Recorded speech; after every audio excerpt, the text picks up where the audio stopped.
All right. Good morning.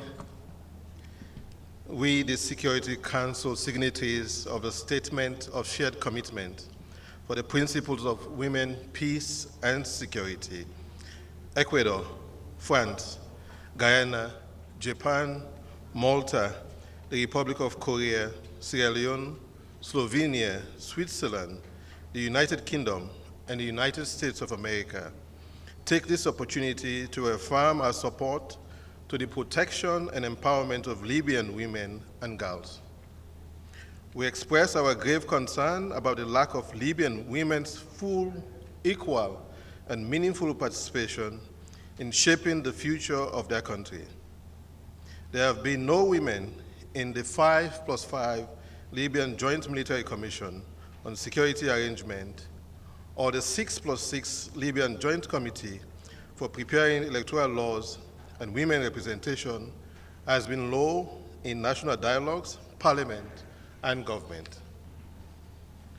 While the country's national elections were postponed, sine die, provisions for a 30% quota for women, as agreed by the Libyan Political Dialogue Forum roadmap, or 25% as set in the draft Libyan constitution, risk being ignored, as the latest approved electoral law only allocates 6 seats to women out of the 90 seats composing the future Libyan Senate.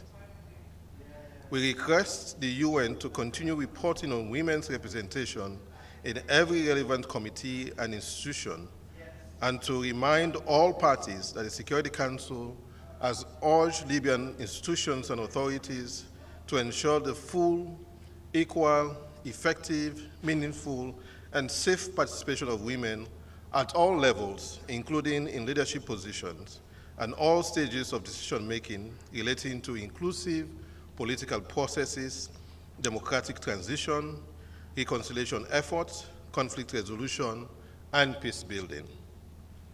We also condemn the reprisals against Libyan women participating in public and political life, call on Libyan authorities to hold perpetrators accountable, and urge UNSMIL, within its mandate, to strengthen coordination of its response to reprisals.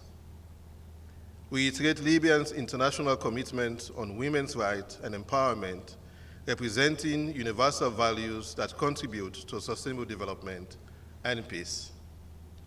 Additionally, we raise our alarm about the shrinking civic space, including civil society organizations, advancing women's rights and gender equality with stricter requirements for registration, gender-based violence, and reports of harassment and targeting of women human rights defenders. We are also concerned about the online harassment and violence against women, which can translate into physical violence and can impact women's ability to participate in Libya's politics, civic life, and media.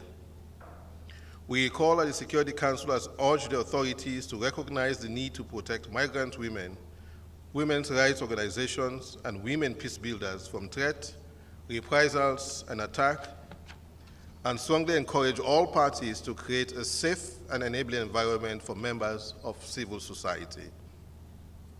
We have received with concern the UN reports about attempts to frame universally accepted terms like gender as a threat to, and I quote, Libya's society and values, end of quote, thus endangering the work of all actors working on gender equality and women's protection, participation, and rights.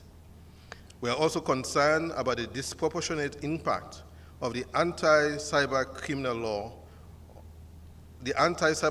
law on women human rights defenders.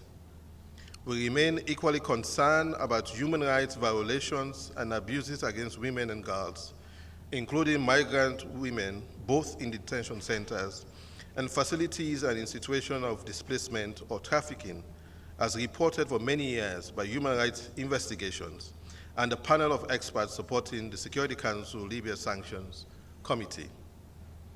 Most survivors of sexual and gender-based violence, including those who become pregnant, have limited access to justice and essential health services. The legal framework remains discriminatory, and a draft law on the protection of women and girls against all forms of violence including sexual and gender-based violence, has not been adopted. Finally, we urge Libyan authorities to expedite the adoption of legislation to address trafficking and violence against women and girls, fight against impunity of the perpetrators, and hold them accountable. Thank you. Can I ask you a question?